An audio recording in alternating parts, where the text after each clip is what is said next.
Hi everyone, welcome back to my channel RMB EduTech.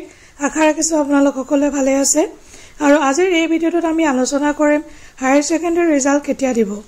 বহুত ব্যক্তিৰ মাজতে বহুত নানা ধৰণৰ কোৱেশ্চন হৈ আছে, কেতিয়া ৰিজাল্ট দিব। লৰাছলিৰ মাজতে বহুত এটা টেনচন, তেওঁলোক ডিলেমাত আছে আৰু আমাৰ মাননীয় মুখ্যমন্ত্ৰী ডাঙৰীয়া আৰু শিক্ষামন্ত্ৰী ডাঙৰীয়া দেৱে যেটো সিদ্ধান্ত লৈছে যে লৰাছলিক আগতীয়াকে ৰিজাল্টৰ ডেট দিলে বহুত তেওঁলোকে টেনচনত থাকে।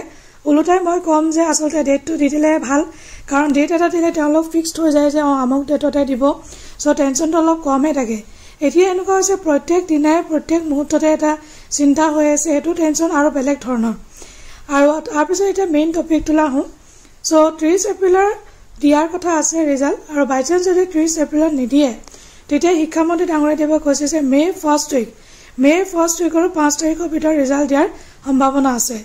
আৰু আপোনালোকে যদি ভিডিঅটো ইনফৰ্মেটিভ পাইছে নিশ্চয় এটা লাইক কৰি দিব, সাবস্ক্ৰাইব কৰিব নাপাহৰিব মোৰ চেনেলটো, আৰু নটিফিকেশন বেলটো আপোনালোকে প্ৰেছ কৰি দিব। Thank you so much for watching the video.